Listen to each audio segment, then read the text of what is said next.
Hello, so back with another video looking at the Hobbit and the Saga expansion, Overhill and Underhill. So a little bit of another after action report. So obviously played through the first one over the weekend, and now back to play through the second one. So this one is Over the Misty Mountains Grim. This one was an interesting one because it kind of does things with like a double deck.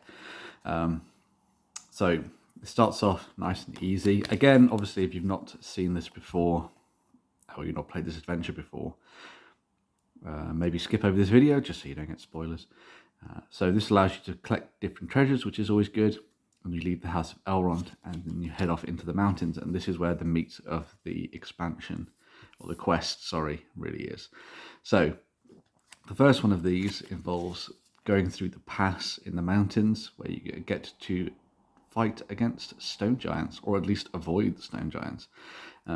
So one of them is automatically added to the staging area anyway, and then you also get additional encounter cards as well.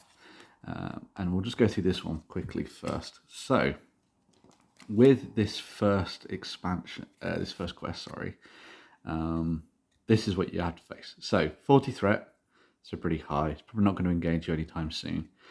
But while there is at least one stone giant in the staging area, the Galloping Boulder card gains Surge. And after a stone giant engages a player, that player chooses and discards one ally controls because the giant has beaten them up. And obviously pretty tough. 4 threat, not good. 6 attack, also not good. 3 defense, and then 9 wounds. So a pretty hefty enemy for you to be facing if you end up coming against it. I should point out again, this was me playing with the easy version of the deck. Obviously, when it comes to the normal version, they do come with additional stone giants in the mix. So the card that comes with the stone giants then is this one. So this is Galloping Boulders. When revealed, the first player chooses a questing character. That character takes 3 damage. I'm just removing the quest. So that takes 3 damage, not attacked. So takes 3. So that's a lot of damage, and that will probably take out pretty much anybody if they get hit a second time. Most of the dwarves in my party were able to survive, which was pretty good, but not good at all. Without having Surge, it means it's going to keep popping up all over the place. This then combined with the likes of the Suspicious Crow means that this card and this, if you end up getting rid of it, are going to end up coming back into the game more often than not, which is pretty nasty. You've also got things like the Guffawing of Giants, which is sort of a way for you to kind of, which is a way for the giants to stomp and sort of crash into combat with you, even when you didn't want them to, which is pretty nasty. You do have some sort of get out of jail free cards, I guess you'd say. So you've got Overhanging Rock. So Overhanging Rock is 2 threat. But the cool thing is this, while Overhanging Rock is the active location, it gains action. Spend 1 pipe resource to look at the top 2 cards of your deck, add one of those to your hand and discard the other. So this is a nice way for you to try and find good cards in your deck and use them to your advantage. So a fairly useful encounter location there. You've obviously still got the return of things like the cave entrance, which is not good if you're trying to get through here. Lots of stuff from the original deck in here.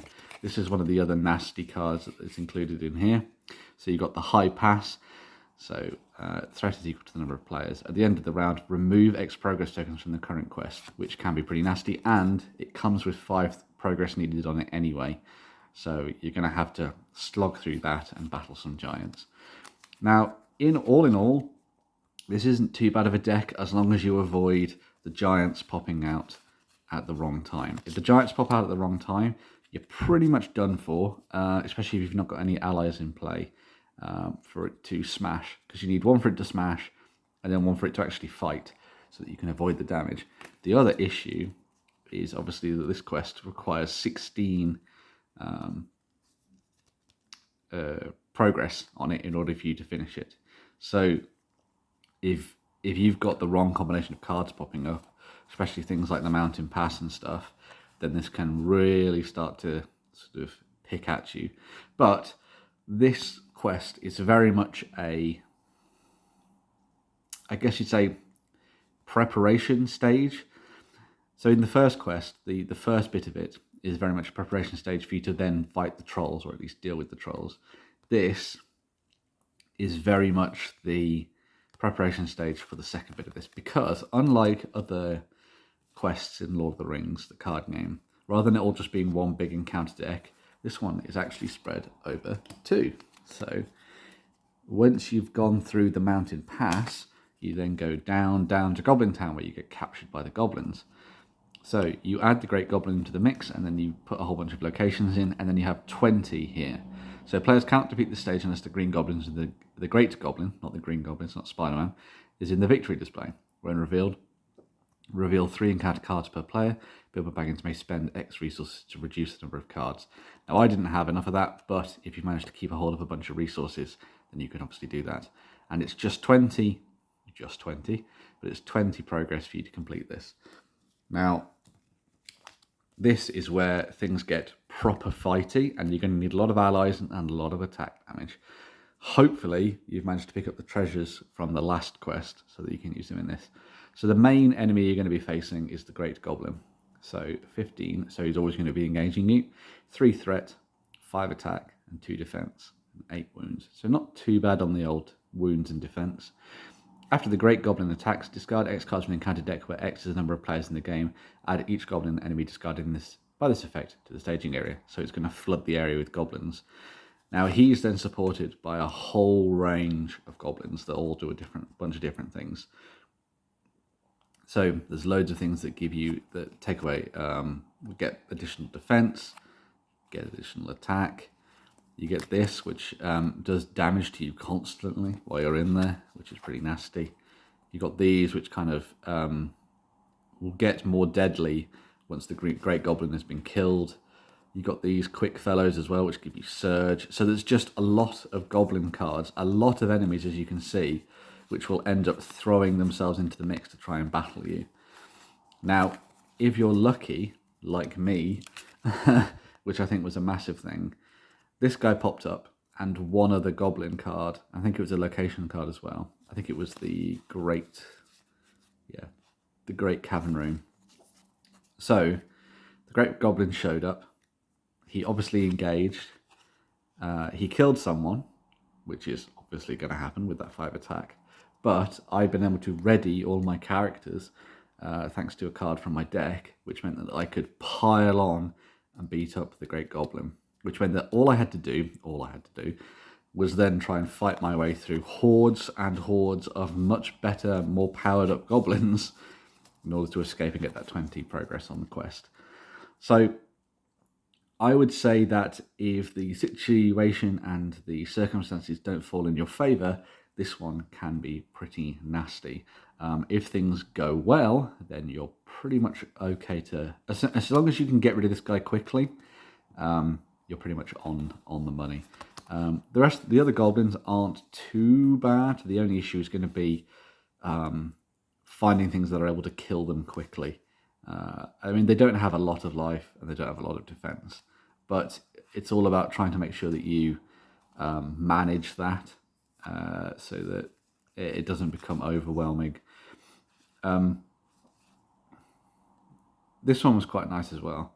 So the front porch. The front porch is the active location. Players cannot attack goblins because that's where they're ambushing you. The first player may spend 2 pipe resources to trait front porch's printed text boxes if it were blank. So you can kind of get rid of this nasty big thing out of there. And if you've got enough resources on Bilbo, then you're able to get through that nice and easily. So yeah, just going back to kind of like looking at this deck that I used for this one. So obviously it was Thorin, Gloin, Nori, and Bilbo. And then there was obviously some good cards in here that helped me through this. So let me just show off the ones that I used in particular. So it was actually the treasure cards that really helped me here.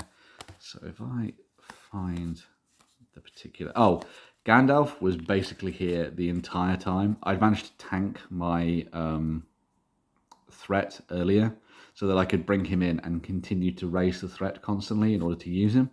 So I think I'd lowered it to like 20 something earlier in the game. So Galadriel Greetings, incredibly handy in this. And then, so Sting was very useful. I was able to kill a couple of goblins with that on Bilbo, actually using him to defend rather than quest, which is actually not too bad actually, because he's got a fairly high defense once he's got Sting armed to him. Let So we'll just keep going through. Let's see if I can find the card. So I didn't have Glamdring, but I did have Orcrist. Where I can find Orcrist. So there it is. Orcrist was very handy. Attached player gets +2, and when he destroys orcs, add a resource. So having Orcrist on Thorin meant that he was an absolute powerhouse in combat. And then the card that I used to stand everybody up, I need to try and see where that is because it's in here. Yeah. So I managed to accrue enough resources to be able to use Grim Resolve. So was able to quest through the first bit with the Stone Giants, then ready all character cards, and then kick the Great Goblin's ass thanks to this, which was really good stuff. So, yep, that is the sort of deck that I used. Kind of fluffed it a little bit so that I could use the treasure cards and things. But, you know, it's my game. I'll do what I want. And, yeah, headed off into Goblin Town to complete the second quest. A really interesting one that does some fun things. It's very quest progress heavy, but also enjoys the idea of fighting and kicking ass at the same time. It's kind of like a mitigation quest with the first one, and then very much a running and fighting quest with the second one. The next quest that we have to do is Riddles in the Dark, where we have to go and fight off against, well, have to fight or at least avoid Gollum and answer his riddles and see if we can escape into the darkness. I think, I want to believe anyway, there's also a section in that quest which follows on after that, where you have to fight down the mountain and avoid all the wargs and wolves as well. So that will be really fun to dive into and give that a go. Obviously going to be playing that again on the easy mode. That's not particularly easy at all. But yeah, going to be giving that a good shot. Hopefully you've enjoyed this little bit of an overview of Over the Misty Mountains Grim. Let me know how you did with this particular quest, if it worked out well for you, how you were able to best the Great Goblin and continue on with your journey. But yeah, so far I'm enjoying this. Obviously, I think the game would be a far easier experience if I wasn't just using the core set and whatever this particular set, so Over a Hill and Underhill. The Khazad Doom set would make a lot of difference to this, as well as a whole bunch of other cards, obviously, that exist within the core game. But while challenging, I was able to complete it, this time just with one deck, which was pretty cool. But yeah, I'll move on and continue a little bit of questing, and I'll catch folks in the next video. Bye-bye.